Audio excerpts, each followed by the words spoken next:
istighfar menyapu bersih segala dosa dan mengangkat darjat lisan kamil Saya terpandang yang lain tu amalan istighfar ni kita dah pernah bincang Hari satu saya buat paper tentang istighfar ni, jenis-jenis istighfar. Tapi yang menjadi persoalan kepada kita pada hari ini ialah bagaimana kita nak pastikan supaya amalan kita tu benar-benar diterima oleh Allah SWT. Kalau kita beristighfar, bagaimana kita nak pastikan istighfar kita tu betul-betul Allah terima? Dan kita dengar dalam kuliah-kuliah, dalam pun kuliah dan juga ceramah-ceramah memang banyakkan istighfar. Tapi kita dah beristighfar. Cuma kenapa banyak istighfar, dah banyak minta keampunan pada Allah, tetapi masalah tak selesai-selesai. Hidup kita tak tenang-tenang. Macam-macam perkara terjadi. Dan hari ini kita tengok sikit syarat-syarat penerimaan amalan menurut ahli sunnah wal jamaah. Banyak dalam internet pun saya nak tengok yang colour ni. Sedap sikit. Sebenarnya colour tapi saya nak print colour ni. Okey. Syarat-syarat penerimaan amalan ini saya rasa menarik untuk kita bincangkan sikit sebanyak pada hari ini dengan mengambil contoh ibadah istighfar sebagai ibadah yang kita akan fokus pada hari ini. Bagaimana kita nak pastikan bahawa amalan tersebut diterima oleh Allah Subhanahu Wa Taala. Yang pertama hendaklah dilakukan dengan ikhlas kepada Allah Subhanahu Wa Taala. Ini kita duk astagfirullahalazim, ikhlas tak? Kadang-kadang bila dah jadi adat kepada kita, terkejut sikit astagfirullahalazim. Ini benda tu memang terkeluar daripada mulut kita tapi dengan tidak ada penyertaan hati kita. Jadi itu baiklah daripada kita sebut perkataan-perkataan lain alamak, ulama untuk melantah untuk sebut benda-benda lain tu lagi tak elok astagfirullahalazim. Baik cuma ucapan tersebut hanya menjadi ucapan di lidah kita tetapi bila tidak disertakan dengan hati, maka itu bukan dikira sebagai satu bentuk ucapan yang lahir ikhlas daripada sudut hati kita. Itu hanyalah sebagai satu bentuk ucapan yang baik yang kita boleh dapat pahala daripada dia tapi mungkin tidak meninggalkan kesan yang besar ke dalam diri kita. Biasa kita sebut ini apabila kita terkejut, kita ucap astagfirullahaladzim, bukan bermakna kita mohon keampunan kepada Allah SWT secara benar-benar dengan kesedaran hati kita, tapi ia terkeluar kerana terkejut. Ini beza bermakna dia lahir bukan daripada hati, spontannya keluar. Itu baik, boleh pahala tetapi tidak mampu untuk membersihkan dosa-dosa yang kita lakukan. Saya rasa itu mudah kita nak tengok beza ikhlas ni apabila kita mengucapkan perkataan tersebut dengan niat bawah tu dengan niat sebab tu dalam apa-apa amalan pun niat tu sangat penting. Niat tu sangat penting dan sebab itulah kita disuruh melakukan sesuatu amalan tersebut dengan orang kata selepas solat. Kalau lepas solat kita sesuai dengan kita niat lah. Tak? Ustaz-ustaz pun selalu kalau bila nak baca ustaz lepas solat, bila nak baca satu dia kata kebaikannya supaya nak suruh orang tu solat. Orang sakit ni kadang-kadang dia tak solat, malas nak solat dan sebagainya. Jadi salah satu cara kita nak suruh dia solat secara orang kata secara tidak langsung, baca amalan ni selepas solat. Bermakna secara formal. Kalau dia tak tahu, dia kena belajar. Jadi apabila semua perkara tu dilakukan, maka dia berniat. Dia berniat untuk melakukan amalan tersebut untuk tujuan-tujuan tertentu. Tak ada macam tadi spontannya terkeluar dengan tidak ada niat. Secara itu tak dikira. Jadi kena mulakan dengan niat. Kemudian kita belajar atau beramal untuk memperbaiki diri. Kita belajar niat saja, tetapi kita tidak belajar bagaimana nak menyempurnakan ibadah tersebut, amalan tersebut dengan kaedah-kaedah tertentu pun tak jadi juga. Main hentam sembrono aja buat. Kan? Untuk suka hati sedap kita semua tak kena. Apabila kita tidak belajar untuk beramal, belajar kaedah-kaedah untuk beramal, untuk memperbaiki diri. Sebab kita kena niat amalan kita tu bukan semata-mata untuk mengatasi masalah, untuk mengatasi sakit kita pada masa tu saja. Ni kalau kita belajar. Kalau kita tak belajar, ambil amalan ni, buat ni, kita pun buat. Dengan kita tidak ambil tahu bahawa sebenarnya belajar untuk beramal itu adalah belajar untuk memperbaiki diri kita, bukan semata-mata untuk mengatasi masalah kita sahaja. Ramai orang yang ambil amalan-amalan tertentu semata-mata untuk menyelesaikan masalah kita pada masa itu, ataupun untuk sembuh daripada sakit sahaja, dengan tidak menyedari bahawa sebenarnya kita perlu beramal lebih daripada itu, lebih daripada itu, dengan niat untuk bermuhasabah diri kita, untuk memperbaiki diri kita, untuk mempertingkatkan amalan kita, untuk lebih dekat lagi dengan Allah, supaya apabila kita beramal, maka ini akan jadi lebih mudah untuk kita konsisten. Ramai orang yang tidak boleh konsisten beramal sebab dia ambil pada masa dia perlu, dia ambil bila dia nak. Bukan dia beramal untuk dia beribadah, untuk ubudiyah, untuk dekatkan diri dengan Allah. Tapi dia ambil bila dia nak, lepas tu dah sudah tak mau, tak rasi, tinggal. Ataupun dah sihat, tinggal. Tak jadi. Maka itu bukan disebut amalan. Amalan ni perlu kita lakukan secara berterusan, dengan niat yang ikhlas, lahir daripada hati, berusaha untuk memperbaiki diri kita, dan akhirnya insya-Allah kita akan dapat hasil yang kata bukan sahaja hasil pulih daripada sakit, selesai masalah, tetapi yang paling penting, yang paling baik ialah perubahan kepada diri kita semuanya. Ini yang kita nak, perubahan kepada diri kita semuanya. Barulah orang boleh sebut hasil daripada amalan.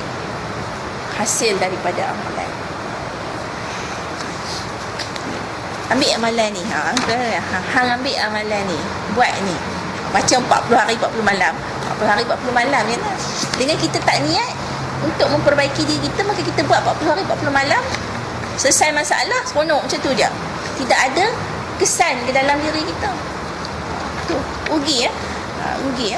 Itu yang pertama, syarat penerima amalan. Yang kedua, amalan dilakukan tepat menurut sunnah Nabi SAW. Ini banyak. Yang pertama tadi, kita ikhlas, kita perbetulkan niat, kita beramal, memperbaiki diri, kita bermuhasabah diri kita, maka kita insya-Allah akan berkekalan amalan tersebut dalam diri kita. Yang kedua, nak pastikan amalan kita ni diterima oleh Allah SWT, kita kena ikut sunnah Nabi. Jadi kita beramal dengan ayat-ayat Al-Quran, kita beramal dengan doa-doa, maka kita kena ikut apa yang Rasulullah tunjuk. Tak boleh ambil ayat Quran je, tak mau ambil hadis, tak mau ambil sunnah Nabi. Itu jadi anti hadis. Apa tu? Apa yang kat Malaysia tu seorang tokoh yang anti hadis. Kasim Ahmad. Dia hanya percaya kepada ayat Quran je. Tapi sunnah Nabi dia tak mau ambil. Tak boleh Tidak ada keberkatan, tidak ada satu jaminan kita dapat meneruskan kehidupan kita amalan tersebut dengan konsisten sekiranya amalan tersebut kita tidak ambil daripada sumber sunnah Rasulullah SAW.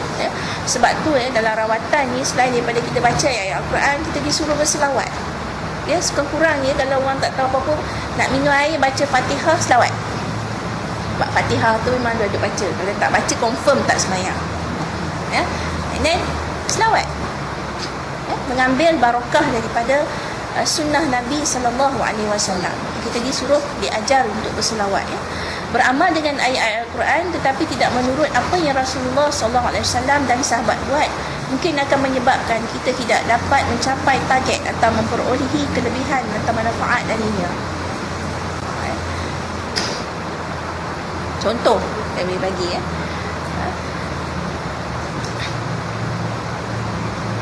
di Darul Syifa sendiri yang saya pegang ada satu hadis yang sering diperbahaskan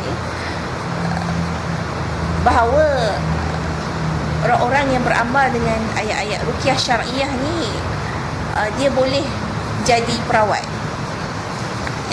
boleh jadi perawat, sedangkan pada zaman Rasulullah SAW, sahabat-sahabat Rasulullah yang beramal dengan ayat-ayat Al-Quran ini tidak seorang pun yang orang kata claim yang dia adalah seorang perawat.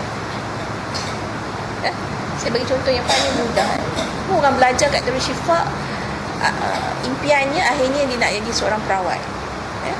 Sedangkan pada zaman Rasulullah tidak ada seorang sahabat pun yang kita temui jadi seorang perawat, jadi doktor, jadi bomoh, jadi ustaz. Sahabat-sahabat Rasulullah dia beramal adalah untuk mendekatkan diri dengan Allah Subhanahu Wa Taala, meneruskan kelangsungan hidup, dan apabila timbul satu-satu masalah, Rasulullah kata siapa nak tolong, maka ada sahabat yang akan volunteer datang tolong. Dia tidak jadikan rawatan tu sebagai satu sumber pendapatan kepada dia. Sahabat-sahabat ni bekerja, berniaga, buat kerja-kerja masing-masing, tapi bila timbul masalah, Rasulullah tanya siapa yang boleh tolong, apa dah? Saya nak tolong. Dan apabila dia kata dia volunteer nak tolong, lepas tu orang tu nak bagi pada dia hadiah, dia terima. Ini satu konsep yang cukup cantik Rasulullah buat. Maknanya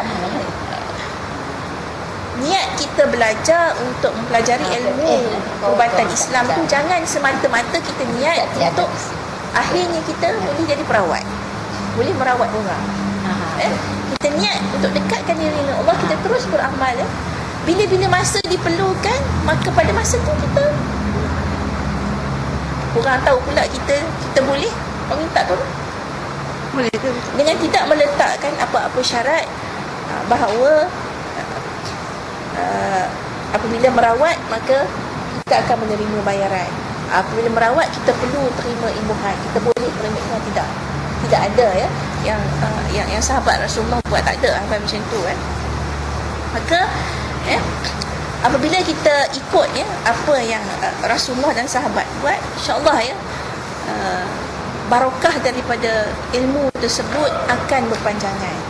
Tidak timbul fitnah, tidak timbul isu-isu dan masalah. Pada hari ini yang kita perhatikan, timbul macam-macam isu pergi ke pusat rawatan ni ditetapkan bayaran sekian.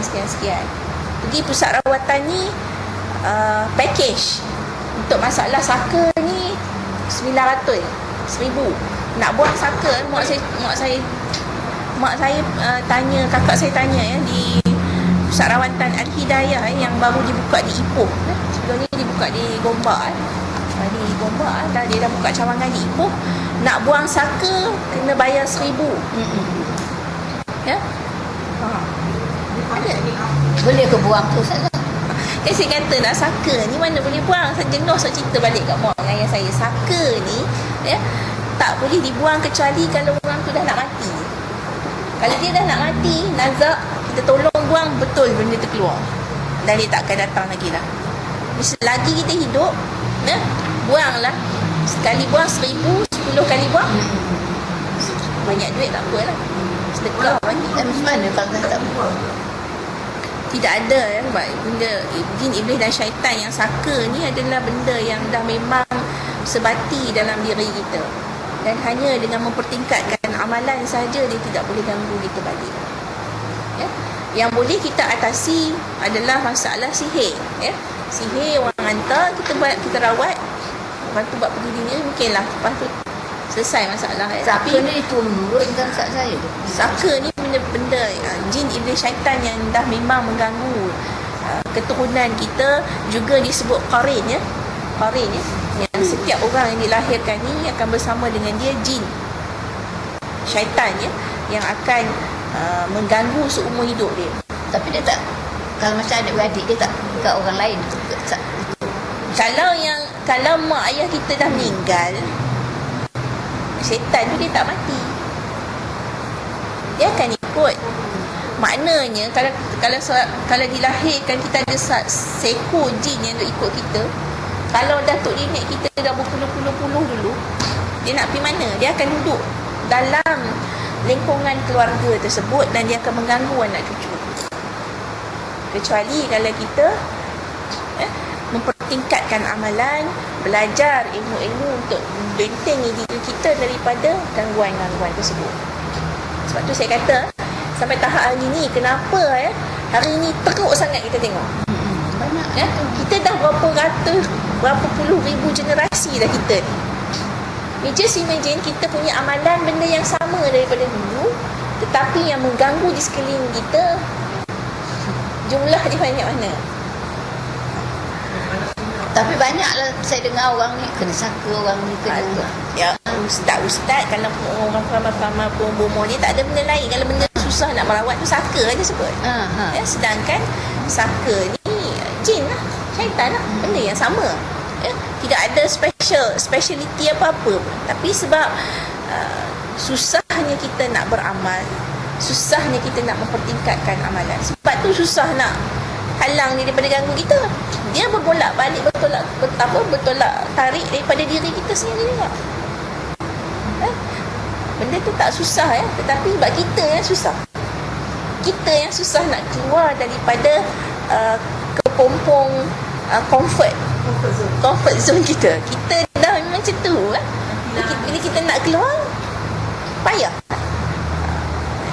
Sebab tu dikatakan susah nak lawan saka. Sedangkan amalan dia sama, cuma pertingkatkan. Ada pula orang sebut, kata payahlah salah banyaknya nak kena baca ni, nak kena baca tu kena. Saya kata saya belajar perubatan Islam, asas 10 yang pertama tu adalah ayat-ayat yang kita biasa baca sahaja. Cuma nak mempertingkatkan amalan, kita kena belajar kaedah. Kalau sebelum ni kita baca-baca je, tak ada kaedah. Kalau sebelum ni kita baca hanya waktu solat je, kita lebihkan. Fatihah kalau sebelum ni kita baca waktu solat je. Sekarang ni bila kita belajar ilmu perubatan Islam, saya ajar macam mana Fatihah, bersahabat dengan Fatihah macam mana. Setiap kali lepas solat 7 kali baca Fatihah. Kita solat berapa kali sehari? 7 kali. 5 kali. 5 waktu tu dah berapa Fatihah? 17 Fatihah. Kalau kita tambah dengan 7 kali Fatihah lagi setiap kali lepas solat, berapa kali Fatihah kita baca? And then bulan Ramadan, kita solat tarawih berapa rakaat? Setiap rakaat kita baca Fatihah. Solat sunat yang lain, tahajud dan sebagainya, setiap kali nak mengaji kita baca Fatihah. Sebab tu dikatakan bulan Ramadan ni bulan segar, bulan rahmat yang jauh daripada gangguan. Sebab apa? Sebab kita duk pula buat ibadah. Tapi sebulan aja kita duk buat. Bulan-bulan lain kita tidak buat sebagaimana bulan Ramadan. Bulan lain tak ada tarawih. Fatihah kita baca banyak kali, berapa kali je. Telus lah balik. Telus balik Itu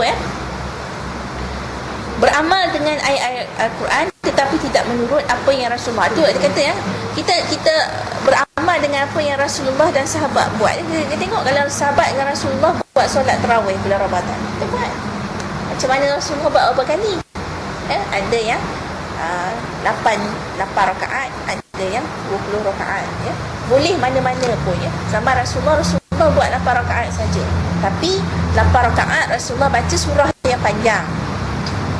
Zaman sahabat dah bagi pendek, sebab tu dia tambah rakaat. Tak salah selagi kita ikut kalau kita ikut sunnah dan kita ikut apa yang para sahabat Rasulullah buat, tidak salah. Pahala dapat. Macam saya sebut tadi, kita beramal, kita baca je, pahala memang dapat. Tetapi kelebihan daripada amalan tersebut tidak dapat dicapai semaksimum mungkin. Sebab kita hanya limit. Kita ada limit, kita tak buat sungguh-sungguh. Akhirnya kita akan tetap jadi orang biasa atau tidak dapat capai darjat yang lebih tinggi. sakit mungkin akan sembuh, masalah akan kurang, tidak lebih daripada itu, ya. Tapi kita nak lebih. Kita nak lebih, ya. Kita nak lebih daripada itu sebab pada hari ini, pada zaman ni kita berhadapan dengan macam-macam risiko. Kalau setakat lepas dari kita saja, anak-anak kita, keluarga kita macam mana? Jiran tetangga kita macam mana? Kalau jiran sakit, kita rasa tak? Kalau jiran bermasalah, kita rasa tak? Jiran sakit tak ada tak sangat. Kalau jiran sebelah kita tu bukan sakit fizikal, dia sakit jiwa. Semalam saya pergi Semalam saya pergi rumah Ustaz bapa angkat saya yang isteri dia meninggal, yang saya ada beritahu, ya. Saya pergi rumah dia, ziarah, lama tak jumpa dia. Saya pergi tengok rumah dia, tengok habis ya pokok-pokok bunga, pokok pelam kat belakang rumah dia tu habis dah orang habis. Mati. Saya kata, "Apa? Kenapa pokok-pokok habis semua mati, Pak? Mana pokok pelam semua?" Dia kata apa saya? No, lepas makcik tak ada, dia kata. Lepas makcik tak ada, habis jiran-jiran sebelah ni tebang habis semua pokok. Padahal pokok pelang tu dia orang makan juga. Dia tebang, dia pun buat bansai dia pun. Dia pun pagar habis. Ikut. Tu ya. Dulu masa isteri dia orang tak berani nak buat. Sekarang ni, dia kata, "Hak balik ni lagi teruk," dia kata. Sampai menantu saya yang baru pindah duduk sini nangis-nangis, dia kata. Tak tahan, dia kata. Tengok kalau jiran bermasalah, kita tak ada masalah, Ustaz. Itulah ya, jiwa ni dia kata, bila kita beramal hanya untuk diri kita sendiri selesai, kita tidak dimarahkan amalan dan doa kepada orang-orang yang dekat dengan diri kita. Orang dekat dengan kita bukan anak-anak, suami, ibu bapa kita saja. Jiran tetangga pun orang dekat dengan kita juga. Maka kita pun akan stres. Masalah dia lah. Sebab kita sekarang ni, pada zaman hari ni, memang ya, orang-orang ni macam-macam. Depan binti belakang lain. Nampak? Ketara sangat. Dulu saya pergi, makcik-makcik jiran ni duduk dengan saya, duduk dengan isteri Ustaz tu, duduk sembang. Tanya tu, tanya ni, tanya. Kami duduk sembang sama-sama. Bila tak ada saja, terus Sembang lain. jadi lain. Boleh bertukar immediately. Dah tak sampai berapa bulan, berapa bulan, 2 bulan, 3 bulan ni, habis ya. Pokok bunga dia habis. Saya pergi ambil pipe, saya tahunya ramai mana yang tinggal. Kesian kat pokok teringat saya duduk tanam dengan dia, duduk pergi nursery pokok, duduk cari pokok dengan dia sebelum ni ya. Jadi kita tengok manusia, kita nak lebih daripada itu, ya. Bila kita beramal secara berterusan, ya, amalan kita itu kita lakukan dengan ikhlas, dengan niat yang baik, ya. Kita lakukan menurut sunnah Nabi SAW, maka barakah akan berkembang, ya, akan dapat dinikmati oleh orang-orang yang berada di sekeliling kita. Bukan sahaja keluarga, tetapi jiran tetangga, sahabat-sahabat, kawan-kawan kita, ya. Alhamdulillah pagi tadi sebelum saya datang ke sini, saya sempat ambil gambar semua saya punya nota ni, saya hantar ke WhatsApp group alumni saya untuk share sama supaya dia orang pun boleh baca. Bila kita boleh buat benda tu, kita boleh share pula ke orang, bagi dia orang pula berdoa, alhamdulillah dapat, mudah-mudahan Allah bagi lagi ilmu pada dia semua sebut juga amin untuk kita berkembang, ya. Jadi banyak manfaat. Jangan kita rasa bimbang, jangan kita rasa kedekut, jangan kita rasa macam bagi pada orang nanti habis. Bagikan orang, saat ni orang dapat, kita tak dapat.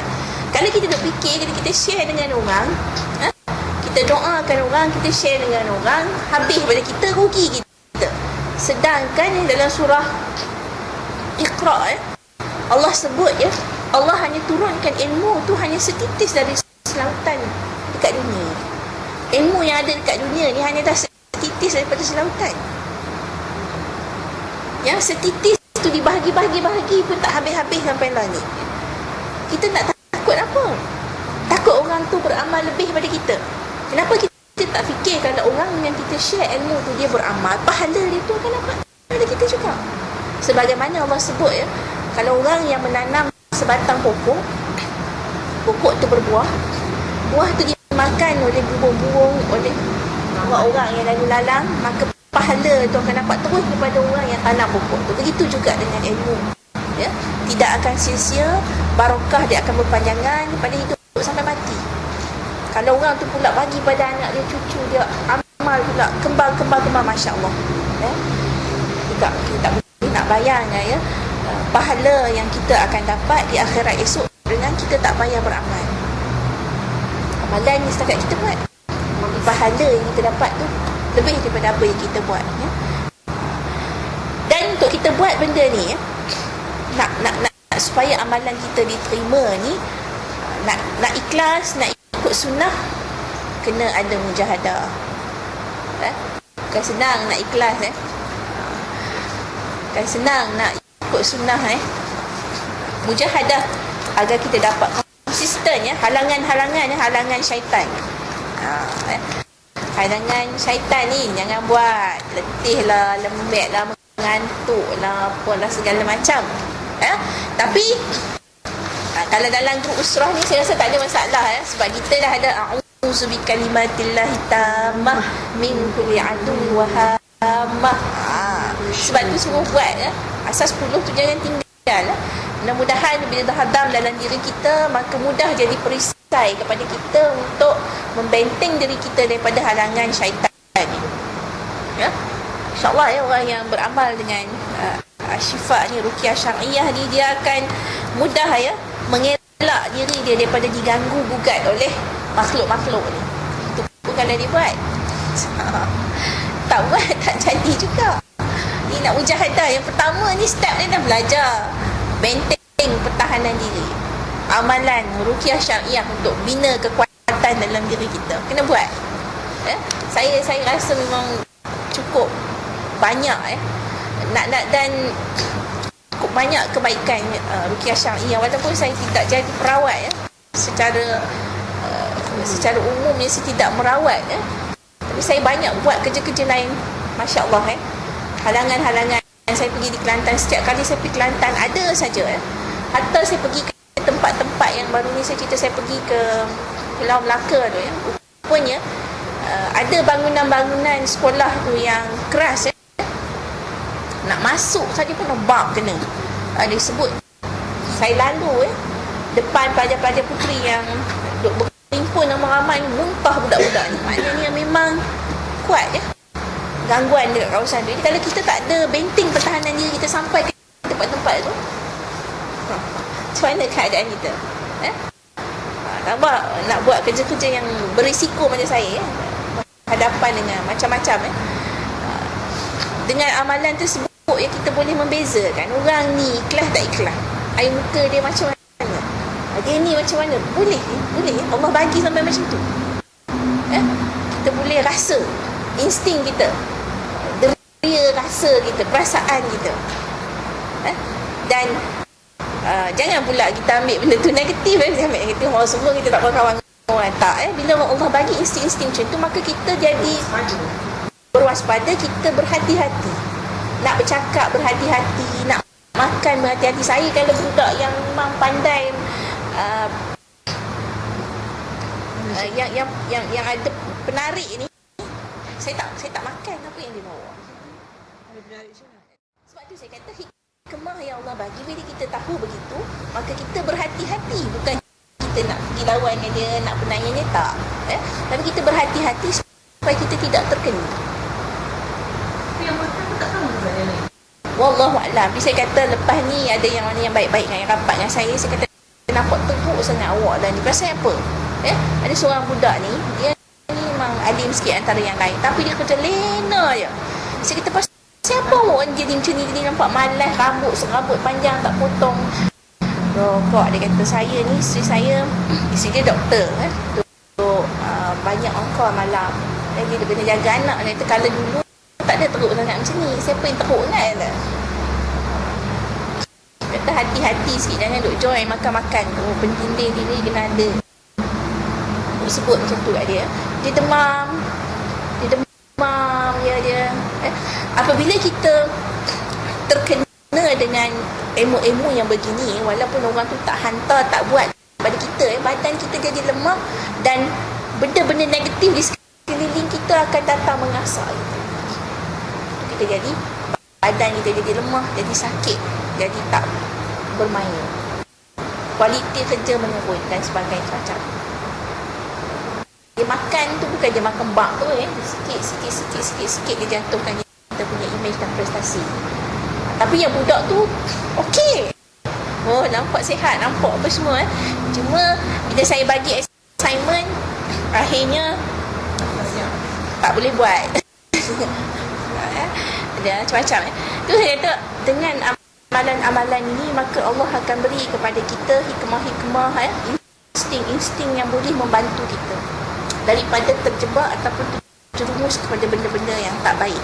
Cuma kalau kita buat dengan konsisten, amalan yang Allah terima tu, insya-Allah akan lahir hikmah-hikmah yang begitu. Mujahadah lah amalan. Mujahadah kita adalah bagaimana nak konsisten dengan ruqyah syariah supaya kita dapat bertahan untuk beramal, supaya kita tidak diganggu oleh syaitan. Itu halangan yang pertama. Halangan yang kedua pula, ini yang susah, halangan nafsu. Mungkin 4 halangan gangguan iblis syaitan tu dah selesai. Halangan nafsu ni sangat sukar sangat sukar. Sebab tu lah untuk halangan nafsu ni, maka kita kena, itu surat kedua bagaimana nak berterusan. Kalau halangan jin iblis syaitan tadi kita boleh halang, dah macam nak uzbikan, tak boleh kat ustazah. Sibuk sangat lah. Tadi ngantuk lah, malas lah, apa semua sakit lah kan. Ni ngantuk, sedih, tak boleh. Banyaklah kerja ni, kerja tak sempat. Nafsu lah, campur lah. Bila dah syaitan ganggu tu memang tetap ada. Tapi bercampur dengan diri kita sendiri, roh kita yang lemah, nafsu kita yang kita tidak fokus betul-betul kepada amalan tersebut pun kalah juga. Untuk nafsu ni, sebab tu bagaimana nak pastikan amalan berterusan untuk halangan nafsu ni, kena minta dengan Allah. Minta dengan Allah. Sebabnya kenapa kita nak minta dengan Allah berjaya atau tidak tu Allah yang tentukan, bukan atas usaha kita. Ini satu ni. Kalau kita buat, dapat, aku hebat, setan lah. Kamu dah hebat ni, kamu dah sampai tahap ni dah, kamu dah boleh ni dah, kamu dah boleh ni. Ini yang kata orang-orang sufi yang diganggu sampai jatuh akhir. Dia bukan ganggu bagi penaya kita, dia ganggu, dia angkat. Itu satu gangguan juga. Ni dah nafsu diri kita sendiri. Kita kena didik untuk membezakan sama ada benda tu merupakan istidraj ataupun betul-betul benda tu datang daripada kurniaan Allah, hikmah yang Allah kurniakan kepada kita. Ini nafsu kita, jiwa kita, diri kita sendiri yang kena membezakan. Ini mujahadah yang sangat-sangat besar, dan mujahadah yang paling besar, yang paling susah adalah mujahadah nafsu. Dengan mujahadah nak melawan nafsu kita. Nak lawan nafsu ni bukan pergi bertumbuk, berperang apa semua. Tak. Mujahadah lawan nafsu ni, kita nak kuatkan roh nafsu kita ni, lawan benda-benda halangan-halangan dan datang, dan kita nak membezakan sama ada perkara tersebut perkara yang baik ataupun tidak. Sebab tu saya selalu pesan jangan kita berburuk sangka dengan orang. Kita nampak orang ni gini dia ni. Kadang-kadang kita tak tahu dalam diam tu apa yang masalah dia, apa dia buat sebenarnya. Mungkin dia lebih baik daripada kita tak tahu. Sedangkan kita nampak kita ni yang baik. Sebab kita ni pergi masjid, kampung, berkawan dengan orang-orang yang mengaji, ada grup sendiri dan mengaji, belajar ni. Dia tak ada apa-apa, dia duduk asing dia. Kemungkinan asing dia tu ada sebab tertentu. Ini minta dengan Allah. Berjaya atau tidak Allah yang tentukan. Nak dapat atau tidak tu dengan rahmat kasih sayang Allah.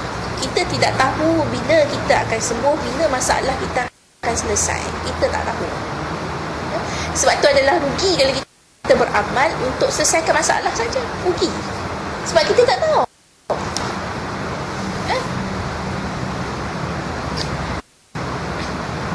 Kalau kita usaha, baik, betul lah. Usaha kita tu insya-Allah pahala memang akan dapat. Pahala ni adalah reward yang Allah bagi kepada setiap orang yang beramal. Tapi kalau kita beramal hanya untuk mata-mata satu-satu tujuan tertentu, kita hanya boleh pahala. Memang itu. Kita tidak akan dapat hikmah di sebalik amalan. Tak ada lebih. Nampak tak? Bila kita beramal semata-mata untuk tujuan menyelesaikan masalah kita atau pulih daripada sakit, kita akan dapat pahala. Tak lebih daripada tu. Tapi kita tidak akan dapat reward-reward yang lain. Contohnya, kalau kita niat beramal kerana Allah, berterusan nak dekatkan diri dengan Allah, kita sihat, masalah kita selesai, dalam masa yang sama kita dapat lebih lagi. Rahmat Allah ni, kita berdoa, Allah kabulkan. Kita minta sekejap, Allah bagi. Ini yang Ustaz dari Syifa, dia konsisten terus beramal. Ini sikap kena perbaiki.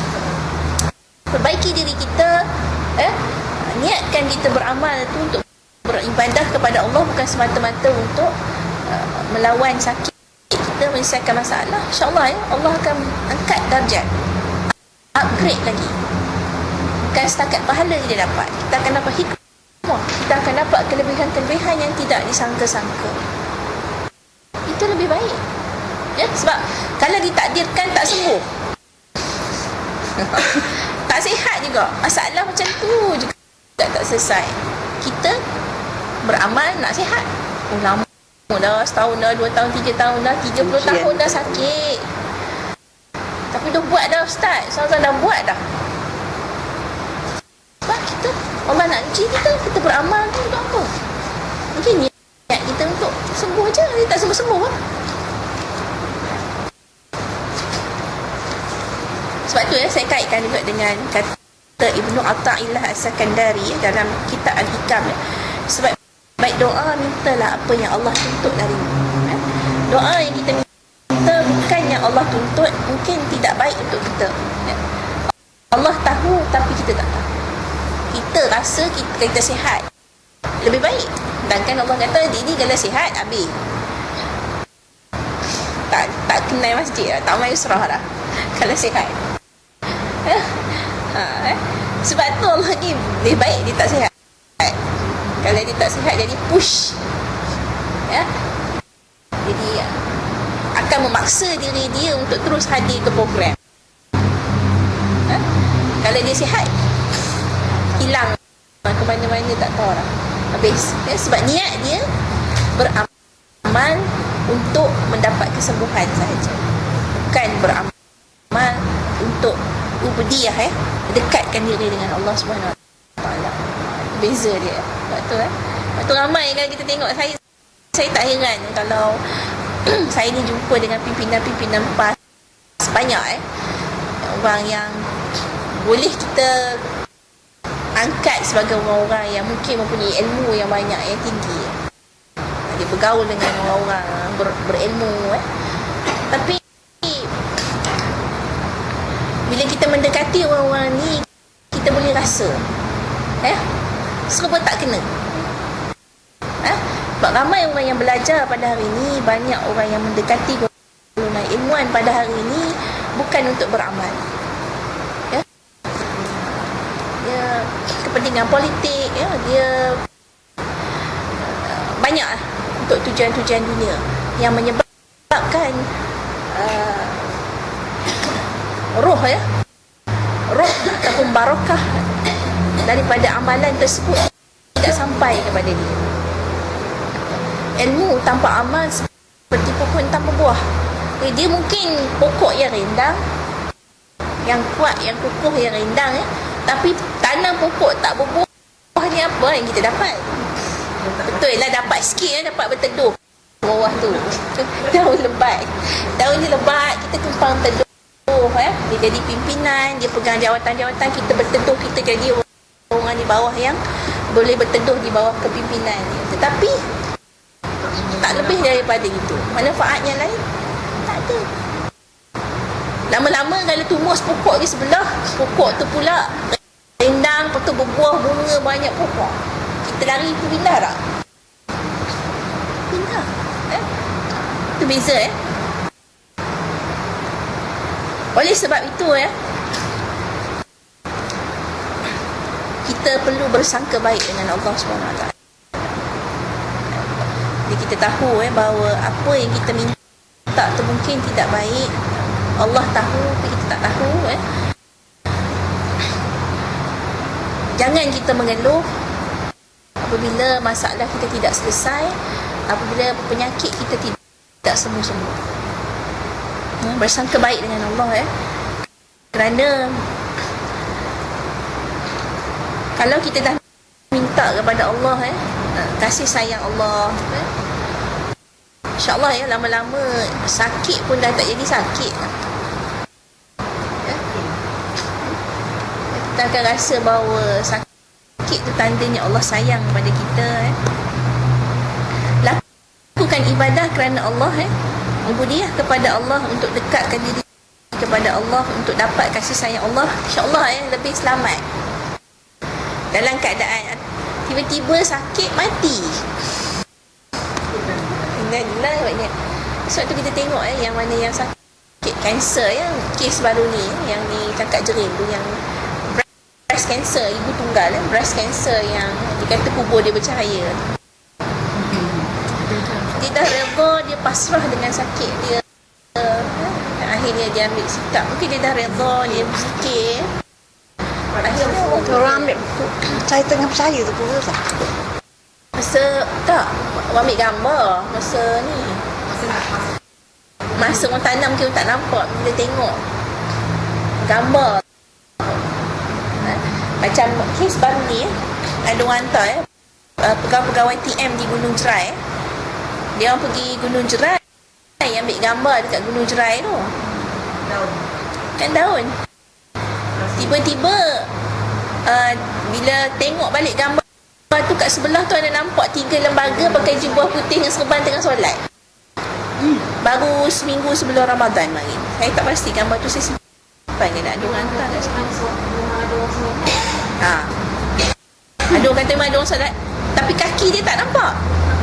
Itu yang saya sikit. Kalau betul orang solat, kenapa kaki dia hilang? Saya dah buang.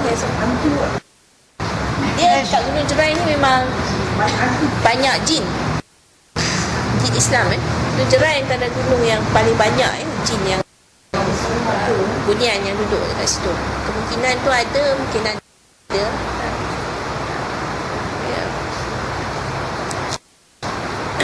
Bersangka baik dengan Allah, kita baik. Dan bagaimana kita nak minta dengan Allah ni, saya selalu sebut. Kita sebut lega-lega apa kita nak buat. Macam mana cara kita nak minta dengan Allah? Antara doa yang saya dah pernah bagi, ya Allah ya muqallibal qulub, sabbit qalbi ala dinik. Wahai Tuhan yang membolak-balikkan hati manusia, tetapkanlah amalanku, ibadahku, keyakinanku kepadamu ya Allah. Ada banyak doa tu saya dah bagi tuan kan. Ya Allah ya muqallibal qulub, sabbit qalbi. Untuk kalau kita baca seorang-seorang sabbit qalbi ala dinik. Ya Allah ya muqallibal qulub, sabbit qulubana ala dinik. Saya tak tulis kat sini sebab dah bagi orang nak cari balik. Tu homework kena balik. Tekan dalam internet, pergi Mr. Google, boleh doa membolak-balikkan hati, keluar. Doa bolak-balik hati. Pergi cari Mr. Google dah senang. Senang Dan yang paling senang sekali doa dalam Al-Fatihah. Ini kita sebut dah kan. Iyyaka na'budu wa iyyaka nasta'in. Ya Allah, kurniakanlah kami keselamatan, kurniakanlah kami perlindungan, kesihatan dan kesihatan tubuh badan. ihdinas siratal mustaqim. Tunjukkanlah kami jalan yang lurus ya Allah. Berikan kami petunjuk dan hidayah. Ihdinas siratal mustaqim. Tunjukkanlah kami jalan yang lurus, bimbinglah kami, beri kami petunjuk hidayah. Berilah suami dan anak-anakku petunjuk dan hidayah. Masa ihdinas siratal mustaqim tu, ke atas tu kita minta, ya Allah ya Tuhanku, lindung aku, pelihara aku, beri aku kesihatan, kesembuhan.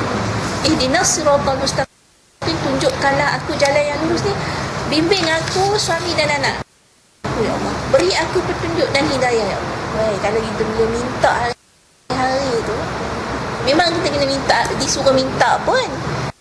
Sebab tu dalam Fatihah dia suruh baca setiap kali solat. Minta. Niat. Tak payah berhenti. Dia akan sekali lalu. Maknanya kita sedar masa kita baca tu, kita sedar apa yang kita nak niat. Dia kata tadi bersekali dengan niat. Lisan kita menyebut, hati kita ikut serta. Ni selama ni kita duduk baca, kita baca je. Dia tak sekali dia tak ada sampai payah berhenti. Saya duduk buat, tak payah berhenti pun ya. Tak terlupa rakaat pertama, rakaat kedua, sekurang-kurangnya.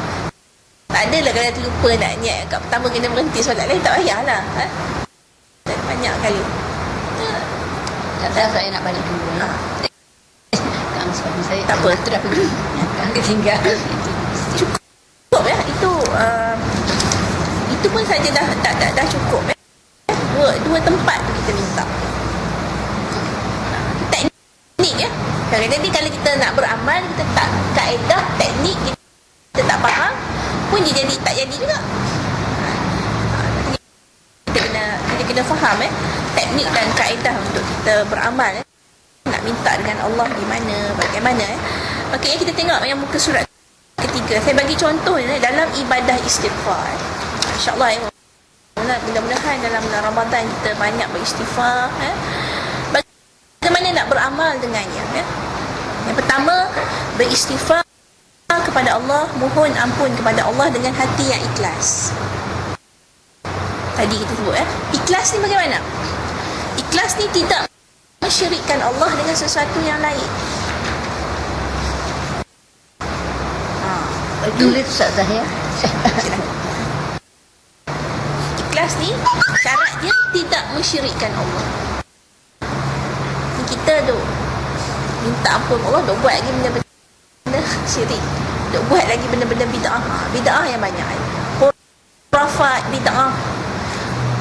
Kita dah berubat dengan Darul Syifa, lepas tu pergi lagi minta kat bomoh-bomoh lain dalam masa yang sama. Sebabnya tak sabar-sabar lah. Keyakinan kalau Allah betul. Duk buat benda-benda syirik, duk campur bau Kita nak minta pada Allah supaya sihat, tapi aurat tak mau jaga, duk free hair lagi. Macam mana tu? Apa artis-artis yang datang ke Ustaz Arundin masa mai, segak hanya pakai tudung. Saya ingat siapa yang masa saya pergi tu, ni isteri si yang budak tu, yang Pan Asia tu, apa nama dia? Memang betul ke dia ni? Bila nampak dia maksud dia artis tak ada dia betul. Bila sampai sekarang ni tegur dia Tapi bila dekat luar, hidup bergelumang dengan dosa, aurat dan sebagainya, tak jaga masih. Maknanya berikhlas dengan Allah. Yang Allah wajibkan kita buat, kita tak buat lagi. Jadi sebab tu istighfar lah 1000 kali pun sehari, tak ada kesan, tak ada manfaat pada kita. Kosong pahala dapat, tapi tidak memberi apa-apa. Pahala tak dapat. Allah ni Ar-Rahman, pengasih dengan kasih sayang Allah, sayangnya Allah pada setiap makhluk dia ni, maka dia beri pahala. Orang-orang ke Islam pun Allah bagi juga rezeki, kebaikan dia buat sebagainya, tapi setakat itu saja, tidak memberi bekal fokus kepada diri dia, maka dia tak dekat dengan Allah, ya, tak dapat rahim kasih sayang Allah, ya. Yang kedua, ucapkan istighfar dengan lidah, pengertian yang meresap ke hati. Hendaklah kita mengingati dengan penuh sedar akan dosa yang pernah dilakukan. Maknanya kita beristighfar ni dengan hati kita, astagfirullahalazim, ya Allah, kau ampunlah aku ni dah buat silap, aku ni dah buat ni, aku ni dah buat. Kalau boleh, ya, disebut satu petua, kita tulis, ya, apa benda dosa yang kita rasa kita buat dengan Allah. Kita tulis atas satu kertas masa istighfar, tak payahlah bawa kertas tu. Kita dosa, kita ambil satu kertas, kita tulis satu, aku dah buat ni, aku buat ni, aku buat ni, aku buat ni. Mudah-mudahan masa kita beristighfar tu, kita akan teringat balik list yang kita buat. Tak payahlah bawa list tu masa beristighfar, tapi kita ambil satu masa pagi tu, kita duduk, kita muhasabah apa kesilapan kita. Kalau kita nak muhasabah dalam program ni, kok malu nak cerita ke orang, ya? Kita muhasabah sendiri, ambil kertas, tulis apa lagi kelemahan aku, apa lagi kesilapan aku, apa benda yang aku kena perbaiki lagi, ya Allah, ya? Lepas hari ini tak dapat, ya? Masalah tak selesai, tulis, ya? Tak apa. Dan sama cara beristighfar yang disertakan dengan hati, maka terkumpullah dengan lidah antara mengingatkan dosa dengan hati, agar istighfar itu terlepas dari tanggungan dosa dan tercabut segala akal umbinya dari lubuk hati. Dikatakan apabila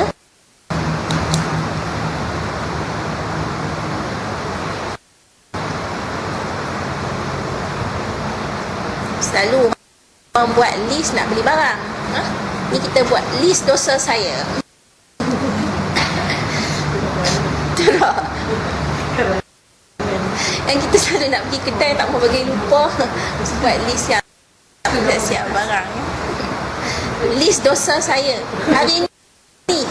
Maknanya kalau kita boleh buat setiap hari list, satu list dosa, hari-hari kita istighfar, mungkin hari ni ada 10, esok kurang 8, hari ketiga tinggal 5, 4. Boleh tak sana buat, lepas tu kita check dalam masa 9, tengok sebut lagi tak. Sekejap, Lepas tu ada list baru tak. memang akan buat ulang-ulang sebab kita ni sebaik mana pun kita, ya, secantik mana pun ibadah amalan kita tidak akan dapat terlepas daripada melakukan kesilapan ataupun dosa, ya? Sekecil-kecil. Sebab tu kenapa lah kita ni payah sangat nak beristighfar.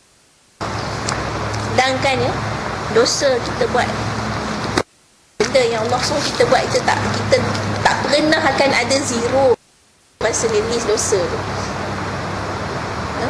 Tapi kadang tak ada niat sana buat dosa. Orang yang suruh kita buat dosa, Lagi yang tak ada niat tu, nanti saya nak bagi doa. tak buat saja. Kita buat saja nak ikut. Dia dosa ni yang mata ni tak boleh nak buat. Oh ya Allah, aku tertengok tu tadi, aku tertengok ni, terpandang kita, benda tak boleh nak elak. TV dia bayang dalam rumah, memang kita buat baik. FPTV dia terpasang, buka aurat, nampak ui, lawanya perempuan ni pakai macam pakai kata kita memang payah, untuk kita pisahkan diri kita daripada dosa-dosa kecil dia macam ni. Itulah kita sangat digalakkan beristighfar, ya, nak sampai kosong tu, Allahu a'lam. Tapi dia kata, ya, kita tengok, ya, sesiapa yang suka mengumpulkan antara istighfar lidah dengan hati, maka hendaklah dia berjihad dengan nafsunya sendiri, kecuali orang yang lidahnya melebihi hatinya adalah dituntut agar membasahkan lidahnya dengan istighfar secara berterusan dari kelalaian, dan itu lebih baik daripada berdiam diri. Dia kata, kita ni hendaklah berjihad dengan nafsu ni, kita beristighfar ni, lidah dengan hati ni sentiasa istighfar. Tapi takkanlah sentiasa hati kita nak ingat istighfar dan ingat dosa je Macam saya kata tadi, spontan astaghfirullahalazim pun tak apa. Mari sedar. Daripada kita tak cakap apa-apa, kita terus hidup dalam kelalaian. Kalau kita sebut astaghfirullahalazim, mungkin kita tak tersentak, tapi orang kawan sebelah kita dengar. Macam saya kata, amalan yang ikhlas lahir daripada diri kita tanpa dibuat-buat. Walaupun mungkin tidak beri kesan pada diri kita, tapi orang berada di sekeliling kita. Kawan kita tak sebut semua, kita dengar kita sebut astaghfirullahalazim, dia pun astaghfirullahalazim. Dia short tak benda ni. Biasanya dia short ya. Bercas. Kalau orang melatah punya short, ni kan kalau sebutan-sebutan begitu Lidah apabila terbiasa dengan zikir, maka hati segera mendekat menjadi jinak, menjadi lunak dengan Allah Subhanahu Wa Taala. Pada tahap awal ni mungkinlah takkanlah nak zikir 24 jam. Lepas tu terus hilang, terus tak pergi dah bercampur dengan orang, terus dah. Orang takut nak kawan. Saya jumpa banyak kat kawan-kawan saya yang mana dah ikut tarekat ni berzikir, akhirnya pakai jubah, asingkan diri pada orang, dah dulu buat bisnes macam-macam, akhirnya habis tinggal satu dia kata, amal kat awak cukup dah, sekadar apa yang saya bekerja sekarang ni sekadar cukup untuk makan, untuk keperluan hidup, tak payah lebih-lebih. Tak betul dah pula. Dia, dari segi imarah dia kepada masyarakat macam mana? Tak, saya dah buat majlis zikir kat rumah saya, jemput jiran-jiran, anak-anak jiran zikir kat rumah. Rugi apabila kita dah sampai ke tahap tu, kita asingkan diri daripada orang, kita buat diri kita sendiri, kita rugi. Sebab ilmu yang kita dapat, hikmah yang kita dapat tu kita tak share dengan orang. Orang nak dekat kita pun takut. Dulu pakai tudung lampu biasa, sekarang dah pakai tutup muka, nampak 2 biji mata dia. Ada orang yang macam ni, dia rasa dia dibetul. Kita yang nak berkawan dengan dia. Sebab tu kita balik. Kalau kita tidak sedar bahawa mungkin kebaikan yang Allah bagi pada kita itu berupa ujian pula kepada kita, maka kita akan hanyut pula dalam satu benda yang baru. Macam saya cerita sebelum ni, saya jumpa dengan anak sahabat saya yang ikut satu tak pasti sama ada dia tabligh ke apa ke, pakai purdah untuk nampak 2 biji muka, tapi solat jamak boleh solat balik kat rumah. Balik dengan flight tu. Maknanya dia tidak prihatin dengan bab-bab hukum pula. Mungkin dalam satu aspek dia bagus. Kita bimbang orang yang beramal berzikir ni, dia hanya satu aspek dia bagus, ikut tapi satu aspek lagi bab-bab fiqh, bab taubat, dia tak faham, dia tak belajar, dia rasa dia dah baik dari segi tutup aurat, dah jaga dirinya, tapi dari segi hukum Allah yang lain dia tidak prihatin, menyebabkan dia masih terus terseret dalam masalah-masalah. Dan orang ni memang dia ni dalam keluarga dia ni memang dia kata ada saka. Mungkin hidayah Allah nak bagi kepada kita tu tidak sampai kerana ada gangguan. Dia tidak beramal dengan ruqyah syariah, dia tidak belajar untuk mengatasi masalah tu. Tak selesai juga. Waktu saya kata mungkin satu masalah ni selesai, tapi yang lain-lain, sebab hikmah tidak ada dalam diri. Dia tidak dekat dengan Allah. Allah tak buka lagi pada Allah, tidak buka pada dia ilmu-ilmu yang lain yang boleh membantu dia untuk mengatasi masalah hidup. Satu masalah selesai, hidup kita ni satu masalah aja ke? Seorang ada satu masalah je? Tak kan?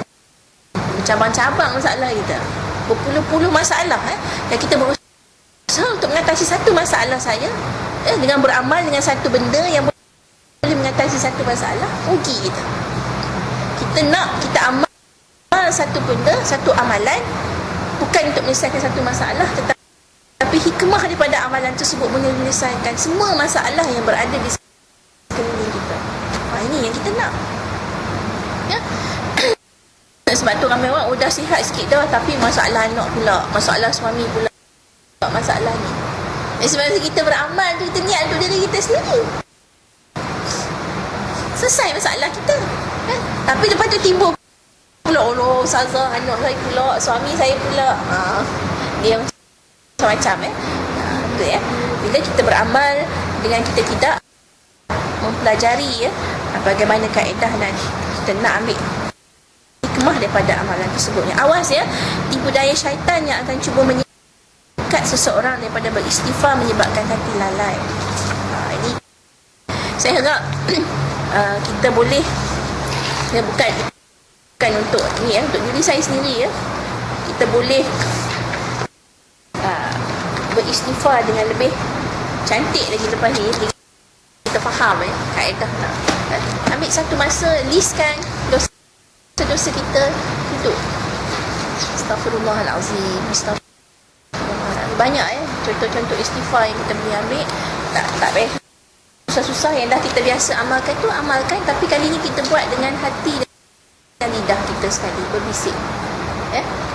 Hati ni nak pegang payah tu, saya kata kita buat list.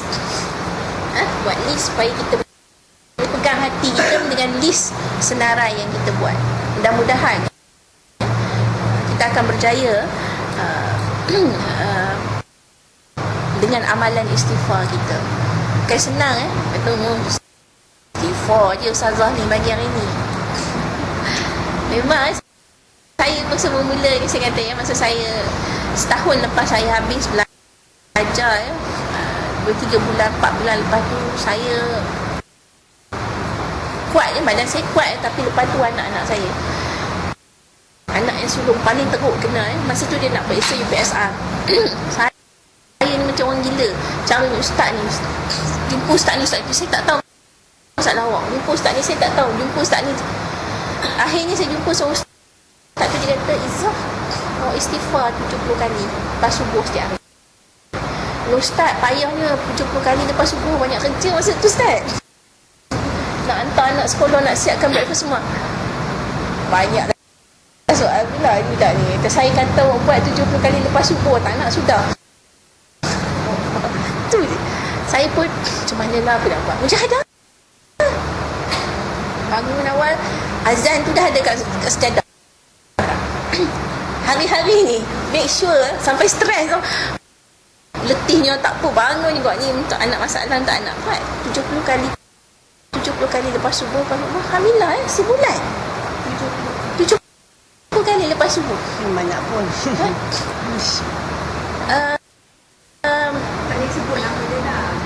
Dia baca Istighfar minta Allah ampun, ya Allah takut tak saya masa tu istighfar ni, ya Allah tolong ampunkan dosa beliau apa lagi ya Allah yang menyebabkan sampai tak bertimpa masalah tak selesai. Akhirnya bukan masalah saya selesai, saya jadi tenang dan saya boleh ajar anak saya untuk buat benteng pertahanan diri dia. Dan dia pula boleh buat sendiri. Alhamdulillah sebulan lepas tu anak saya boleh buat. Ni dalam proses kita nak ajar dia untuk buat sendiri ni. Alhamdulillah pergi sekolah ada ustaz Darul Syifa.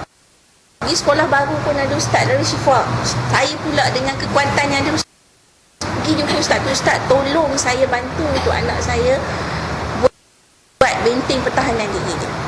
Sebab benda-benda yang mengganggu kami sekarang ni dia tak boleh ganggu saya, dia hentam anak saya. Saya dah bagi pada anak saya ruqyah syariah, tapi dia tak tahu nak pakai. Dia dah hafal. Ustaz tolong guide dia ustaz. Tak apa, InsyaAllah saya tolong dia. So anak saya cerita, dia kata hari-hari ustaz ni dia pergi sekolah macam 6, hari-hari ustaz Faiz mai ustaz baca ruqyah ustaz. Hari-hari pagi-pagi sebelum masuk kelas ustaz bagi dia, mai duduk baca. Ustaz nak tasmik bacaan ruqyah awak, dia baca. Bila dia sakit, ustaz kata baca ni. Alhamdulillah lepas tu barulah saya rasa lega sebab saya kata tak ada aku seorang-seorang ni. Alhamdulillah. Dan anak saya lepas tu dia faham nak buat apa, nak buat apa. Selesai masalah tu dengan macam-macam cara bukan dengan bacaan kita tetapi Allah bagi pelbagai jalan kepada kita untuk menyelesaikan masalah tersebut. Dan lepas tu saya pergi jumpa ustaz tu balik. Saya kata, ustaz, terima kasih ustaz. Dia terkejut. Dia terkejut sebab dia mungkin tak sangka juga. Lepas tu saya jumpa Ustaz Arundin. Kebetulan masa berhenti makan klinik Ustaz Arundin tu, ustaz dalam tepi, ustaz dia tanya ustaz, oh apa dia kata, orang lain bila dengar kita nak tanya dia persoalan apa nak dengar kan. Ustaz ni dia tak berani tanya. Saya pelik dalam Syifa ni, dia takut nak tanya. Saya kata sebab saya tak berpeluang nak tanya dalam kuliah. Dalam kuliah ramai sangat orang, berpuluh-puluh soalan, tak sempat kita nak tanya. Saya apa saja ruang yang ada sampai kena marah. Lepas tu kena panggil, awak kalau ustaz duk lalu ni, awak jangan duk tahan-tahan tanya. Buli apa saya ni? Ustaz Arundin tak kata apa pun, orang lain pula nak halang-halang. Saya tanya dia, saya kata, ustaz, betul ke ustaz? Sebelum ni saya lepas saya grad ni, saya macam-macam masalah saya nak bertimpa-timpa pada saya. Saya jumpa dengan seorang ustaz Syifa, saya sebut nama ustaz tu kat dia. Ustaz tu kata, awak istighfar 70 kali lepas subuh setiap hari. Betul ke ustaz dengan istighfar tu boleh selesai masalah? Ustaz Arundin kata, tak cukup 70, lebih pun tak apa. Dia kata macam tu. Jangan 70, lebih pun tak apa dia. Betul lah kan. Selama ni orang kita tahu bahawa orang kata istighfar, habis kita tak kena dengan masalah kita, tak kena dengan suasana kita rasa macam benda tu tak ada nilai. Ustaz tu suruh istighfar je, ingatkan ada benda-benda lain lagi yang nak buat. Macam kita tahu Ustazah, ada 3 senario cerita. Dia berjumpa dengan seorang ulama ni, dia kata ada masalah. Contoh seorang tu tak dapat anak. So dia kata senang dia pergi balik istighfar. Akhirnya isteri dia mengandung. Saya baca. Tapi mungkin kalau bila kita beristighfar dengan tidak fokus tu, macam bila kita ditimpa masalah, maka kita fokus niat kita. Tu akan ada hasil ni. Dan di muka surat 4 yang terakhir ni saya ada bekalkan, ada satu istighfar yang mudah yang kalau sekiranya kita tidak ditimpa apa-apa masalah, orang ni tak ada masalah apa, tapi hidup dia pun tak ada susah, duit ada, semua ada, cuma payahnya nak suruh mengaji banyak-banyak. Dia kerja sendiri je. Dia senang tak masalah, dia kacau orang. Betul tak ada kacau orang, duduklah seorang-seorang. Ini amalan yang boleh dibuat oleh orang yang tak ada masalah. Yang bermasalah apatah lagi lah yang tak ada apa-apa. Sebab seorang yang ni Rasulullah SAW telah mengajar para sahabat agar selalu berdoa dengan doa ni bagi orang yang seseorang yang meminta ampun terhadap dosa yang diketahui kerana mengharapkan terampun dosa itu. Kita tahu kita ada dosa, kita minta ampun kepada Allah, ataupun dia beristighfar terhadap dosa yang tidak diketahui. Kadang-kadang kita rasa macam baik dah, tak ada apa, masalah tak ada apa, aku ni baik ni, tak ada apa. Tapi kita tak tahu ada perkara-perkara yang kita buat yang kita tak tahu. Ataupun orang ni dia rasa dia macam dia tak ada buat salah orang, dia tak ada buat benda-benda besar dosa, dia tak ada, hidup baik je. Kawan-kawan sayang dia, orang semua sayang dia, tapi kenapa Wallahu a'lam. Ini yang tidak kita ketahui puncanya, sama ada pengaruh syaitan ataupun benda-benda lain. Kita tak takut Jadi Rasulullah bagi suruh amalkan doa Bismillahirrahmanirrahim. Allahumma inna na'udzubika min an nusyrika bika syai'an na'lamu wa nastaghfiruka lima la na'lamu. Ya Allah, kami berlindung pada Allah dari menyekutukan Engkau dengan sesuatu yang kami ketahui, dan kami mohon ampun dari menyekutukan-Mu dengan sesuatu yang tidak kami ketahui. Bacalah 3 kali petang, 3 kali pagi.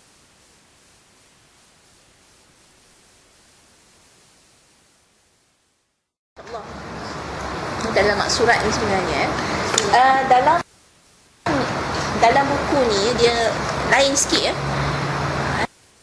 doa dia, Allahumma inni a'udzubika an asyrika bika wa ana a'lam wa astaghfiruka mimma la a'lam. Tapi sama sebenarnya, wahai Allah, sesungguhnya saya mohon perlindungan Engkau daripada saya menyukai ilmu sedang saya mengetahuinya, dan saya memohon keampunan kepada Engkau terhadap apa yang saya tidak ketahui. Sama makna dia Jadi ambil yang dalam maksurat ni, sebab saya rasa yang dalam maksurat ni kita dah biasa baca. Sebelum ni kenapa kita duk baca maksurat tapi tak ada kesan? Kita baca maksurat,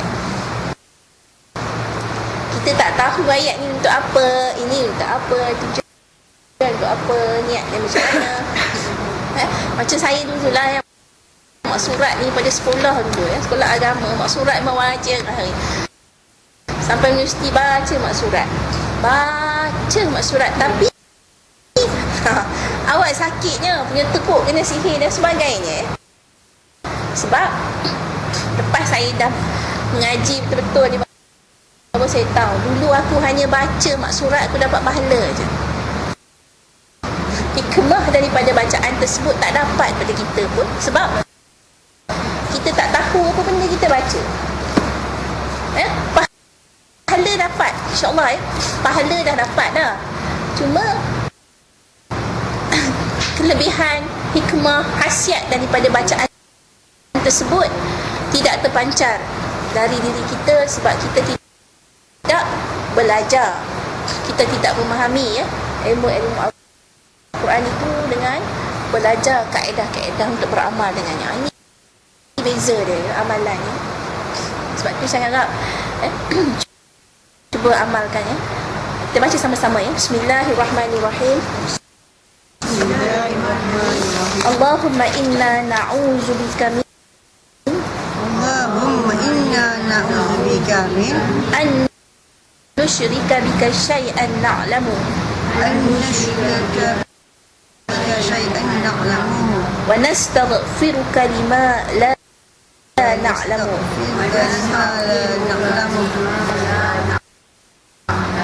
Senang Allahumma inna na'udzubika min an nusyrika bika syai'an na'lamu wa nastaghfiruka lima la na'lamu. Ya Allah, lindungilah aku daripada menyentuhkan Engkau dengan sesuatu yang aku ketahui ataupun yang aku tak tahu.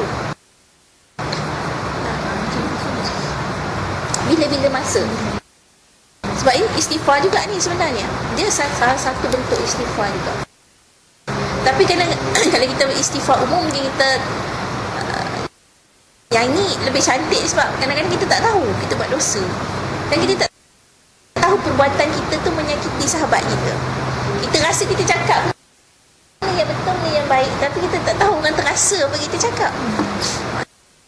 Ini banyak berlaku Ini banyak berlaku yang di luar sedar kita buat kesalahan-kesalahan ataupun dosa yang kita tak sedar, tapi orang sedar, orang nak tegur tak boleh pula. Jadi kita cover dengan kita minta keampunan daripada Allah.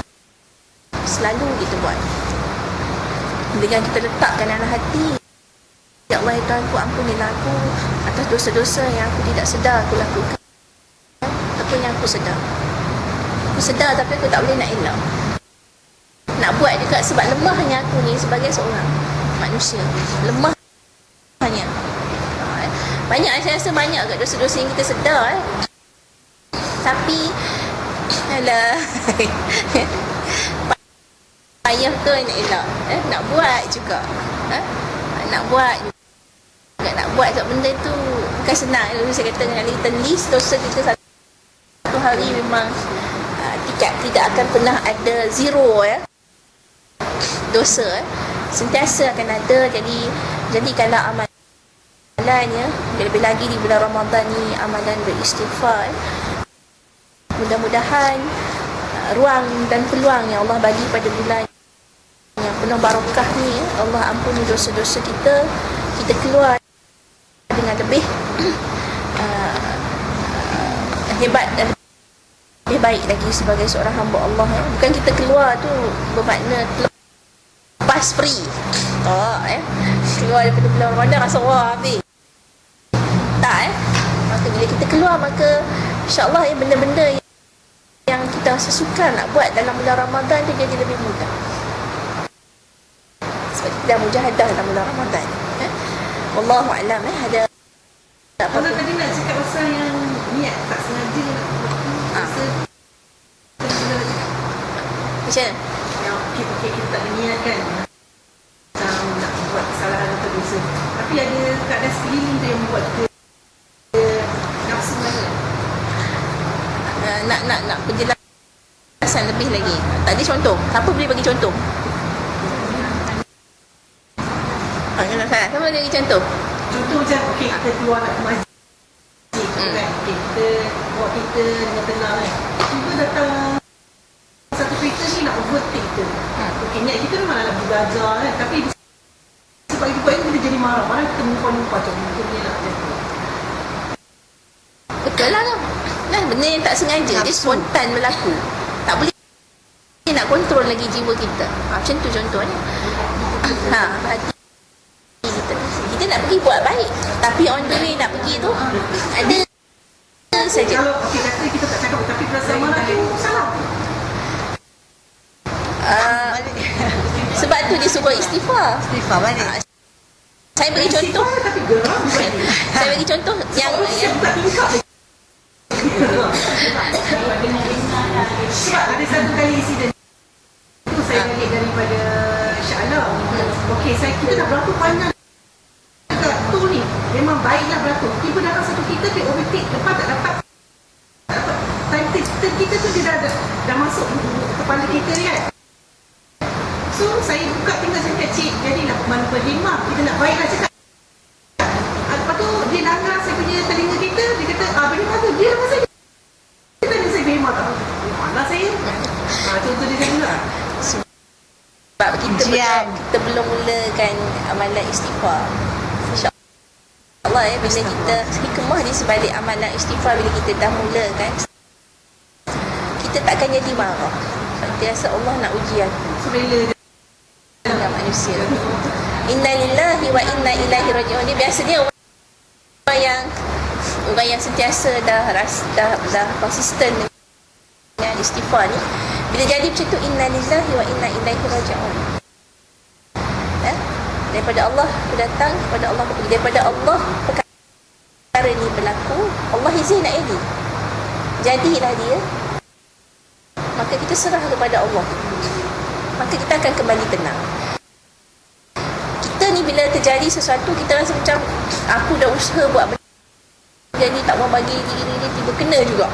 Itu jadi panas. Kita rasa perkara tersebut berlaku kerana diri kita yang buat, kerana orang yang buat. Kita tak rasa bahawa benda yang kita cuba dah elak, tetapi berlaku juga, itu sebenarnya datang daripada Allah. Mungkin Allah nak uji kita. Mungkin Allah nak uji kita, nak tengok macam mana kita. Macam ada berlaku.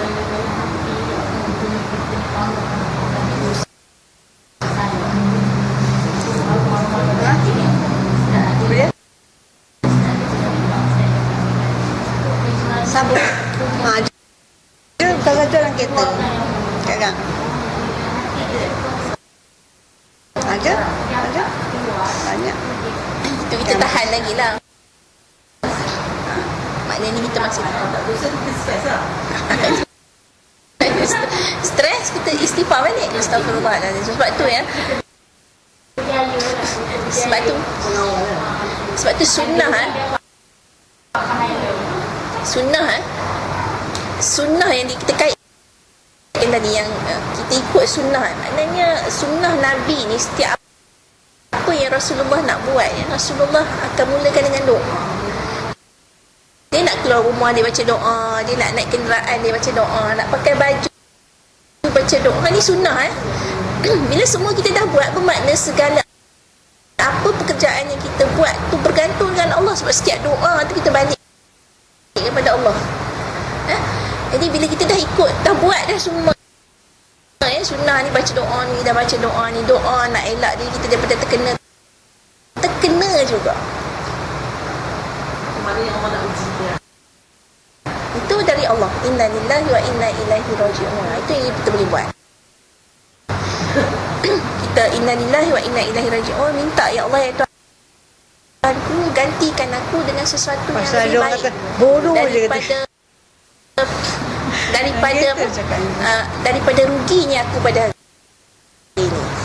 Ada doa tu dalam Nabi Hakim selalu sebut inna lillahi wa inna ilaihi raji'un. Saya tak ingat dalam bahasa Arab tapi doa tu makna dia, ya Allah, ya Tuhanku, gantikanlah aku dengan sesuatu yang lebih baik daripada kerugian atau musibah yang menimpa pada aku pada hari ini. Immediately tu kita minta Allah gantikan sesuatu yang lebih baik. InsyaAllah Allah akan bagi ganti yang lebih baik. Ni barokah daripada amalan istighfar yang kita selalu buat, dapat mengawali kita daripada cepat marah. Hikmah daripada amalan-amalan yang lain yang kita ikut apa yang Rasulullah buat, memberi jalan kepada kita agar sentiasa berlapang dada terhadap setiap perkara yang berlaku pada diri kita. Ini yang kita, bila kita kait-kaitkan banyaknya doa dah baca, banyaknya sebenarnya benda itu saling tolong, membantu kita bila kita berhadapan dengan sesuatu saat yang sukar. Kalau pun kita tak baca semua, kita baca satu pun, kalau satu tu kita konsisten betul-betul pun, itu sebenarnya dah cukup baik untuk membantu kita. Apatah lagi kalau kita boleh buat semua. Kalau kita bayangkan setiap orang Islam ni dia ambil apa yang Rasulullah buat dalam hidup dia, saya rasa kita berlanggar dengan kawan tu, kawan main peluk itu, tak ada masalah, tak ada sebab semua orang memiliki aura yang sama, maka semua orang jiwa dia tenang, jiwa dia selesa, tak adalah gangguan. Masalah sekarang ni apa yang berlaku, masyarakat pada hari ni kita tak ambil sunnah. Kita ambil ibadah tapi kita tidak ambil sunnah, menyebabkan ada lompong di situ. Kita tak dapat semua kebaikan daripada amalan kita. Kita dapat pahala je, barokah daripada amalan tu kita tak dapat. Ini yang berlaku dalam masyarakat kita pada hari ini. Contoh lain yang paling mudah saya bagi, masa anak kita marah dia, bila kita marah anak kita, apa niat kita?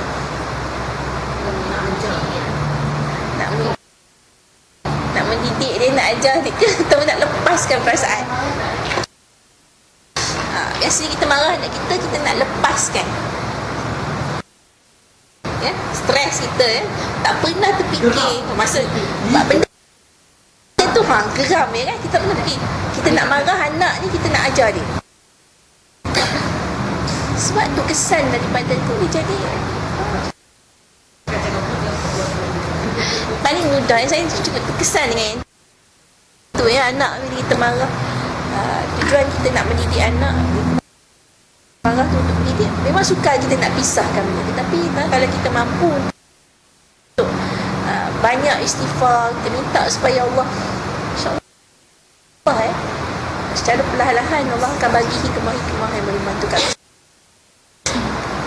Saya nak tanya, jika berlaku satu kematian, macam mana cara kita nak dapat nak menghadapi kematian tu kan, semasa dia Nazak ke ataupun dia dah kita apa yang bukan patut kita buat. Lebih-lebih kan Nak bantu. kita nak buat Dia kalau yang nazak tu keluarga kita sendiri dekat dengan kita, kalau kita ada kekuatan untuk buat, boleh ya. Ini yang pertama. Tapi kalau bukan saudara mara kita, payah juga kalau kita nak pandai-pandai. Kalau dia ada keluarga sendiri. Cuma antara guide yang kita boleh, biasanya ya, kalau orang yang berhadapan dengan nazak ni, apa yang kita buat, kita baca Yasin.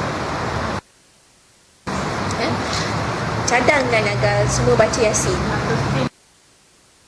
Mari kita baca Yasin Mama. Dan kita belajar Yasin 7 mubin. Kita ambil air mineral botol, letak kat depan tu, kita baca Yasin 7 mubin. Cerita sikit sampai dekat Yasin ni ada 7 mubin. Mubin pertama, kedua, ketiga, kita beritahu sampai kita berhenti, kita niat.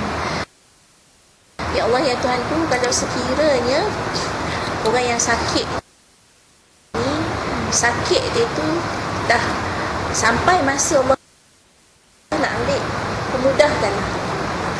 pemudahkanlah roh dia diangkat oleh Allah. Tapi kalau sekiranya umur dia masih panjang, hayat hidupnya masih ada lagi, maka kurniakanlah kesembuhan kepada orang. Tu benda yang kita boleh baca Yasin 7 mubin. Dan kita baca Yasin 7 mubin, air tu kita, kalau dia tak boleh nak minum dah, kita sapu di seluruh badannya. Sapu kan. InsyaAllah kalau sekiranya ada apa-apa gangguan di badan dia, benda tu akan keluar dan dia akan pergi dengan baik. Kalau dah nak mati tapi kalau sekiranya dia belum sampai masa ni untuk mati, maka insyaAllah akan pulih. Kalau sekiranya ada gangguan. Dan biasanya orang yang sakit nazak ni memang ada gangguan. Sebab saya kata tadi, yang qarin berdamping dengan kita sejak sekian lama tu, dia ada dengan kita. Kalau ada saka, dia sebut saka. Memang dia duduk ikut kita, berdamping dengan kita. Dan kita bantu dia supaya mudah benda tu keluar daripada dia. Dia kata orang yang saka ni, kalau dia nak mati, memang mudah benda tu keluar. Lepas tu Tok Bomoh ni kadang-kadang dia kelentong dia kata, oh ni ada saka ni, kita nak buat, ambil, bawa kambing settle, buka atap rumah, buka ni, bawa balik rumah, buka atap rumah yang tiang seri tu, kena buka. Sebab benda tu dia nak keluar ikut atap yang tiang seri tu. Bodohnya kita. Dia tak ikut pintu pintu besar. Punya bodohnya kita ikut lah. Tu perempuan tu nak mati pun dia nak mengenakan kita juga. Sedangkan orang kata baca Yasin. Baca Yasin je. Kata kalau sebelum dia nazak tu beberapa Sebab tu kalau kita nampak orang tu sakit macam-macam, cepatlah kita panggil ustaz. Lebih baik kita panggil ustaz untuk selesaikan masalah gangguan tu. InsyaAllah lebih mudah untuk dia pergi daripada kita biar dia jadi fitnah macam-macam. Bila kalau sebulan 2 bulan terlantar mata tu gitu. Dia ni ada saka. Tak ada saka, orang kata ada saka. Sedangkan setiap orang yang nak berhadapan dengan kematian ni, syaitan ni akan berlumba untuk menggagal, mensyirikkan dia, supaya dia tidak boleh bersyahadah. Memang tak boleh tinggal. Kita banyakkan baca Yasin kepada dia, mudah-mudahan dia. Dan anak-anak, yang paling baik anak-anak baca sebenarnya. Kalau kita ada, kita ajak anak-anak yang buat. Suami, anak-anak ataupun isteri pada suami, itu lebih baik. Kemudian kalau susah juga nyawa dia nak keluar, kita tanya pada ahli keluarga, ada tak dia ni buat apa-apa salah kepada orang. Itu antara perkara ya. Kadang-kadang nyawa kita ni susah nak diambil pun kan kita ada buat dosa dengan especially mak dan ibu bapa kepada orang yang sakit, ataupun suami isteri. Suami isteri dia ada benda tak lepas, anak mungkin mak dengan ayah. Biasanya itu sama ada mak dengan ayah ataupun suami isteri yang menyebabkan sukalnya roh nak ditarik, menyebabkan dia nazak tu pun ada dua perkara yang kita perlu buat. Dan kalau orang yang dah macam tu tak payahlah suruh dia baca banyak-banyak, suruh dia la ilaha illallah, la ilaha illallah, ataupun Allah. La ilaha illallah tu sekali-sekali je. Jangan sampai tak ada langsung dia ucap hari-hari, semua dia ucap la ilaha illallah, lepas tu yang lain tu Allah. Allah lagi kalau dia la ilaha illallah, nafas dia pun dah sekurang-kurang ya. Dan pasang pada dia ayat-ayat Al-Quran, surah Al-Baqarah misalnya, bagi dia dengar. Bukan surah Yasin ya. Ramai orang pasang surah Yasin. Surah Yasin kita baca kan, hadiah kepada dia. Dia dah tak boleh baca. Al-Baqarah kita bagi dengar. Sebab kita tahu ya, surah Al-Baqarah ni adalah surah yang baik untuk kita menghalau kalau ada makhluk-makhluk yang ada di sekitar tempat, kawasan, rumah. Pasangkan Al-Baqarah.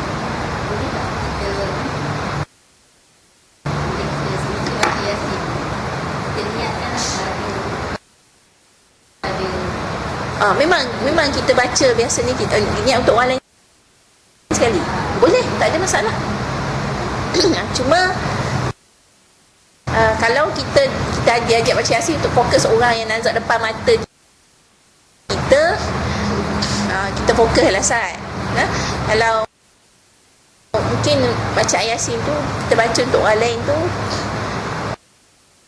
boleh juga, kecuali kalau kita ni berhadapan dengan mungkin jiran kita yang nazak dan masa sama mak kita, ayah kita kat kampung pun sakit.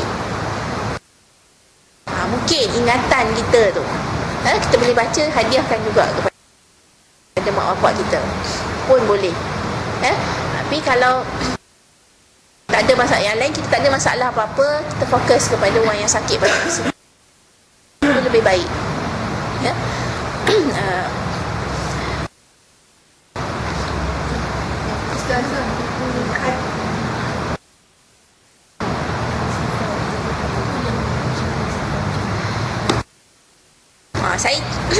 Tadi saya pun nak cakap ustaz yang saya tanya suruh istighfar tu, saya tanya ke ustaz nak istighfar, nak baca istighfar apa? Dia kata astaghfirullahalazim allazi la ilaha illa huwal hayyul qayyum wa atubu ilaih. Umum. Istighfar umum ya. Saya buat istighfar umum tapi selepas masalah saya itu selesai saya dah kembali tenang, maka dalam saya mula analisa banyak istighfar saya listkan. Akhirnya saya pilih satu untuk dijadikan amalan. Dalam banyak-banyak istighfar tu saya pilih satu untuk dijadikan amalan. Saya buat setiap kali lepas solat, bukan sekali waktu subuh. Waktu subuh tu masa tu memang kronik sangat masalah. Saya paksa juga buat, tapi lah ni kalau nak paksa payah.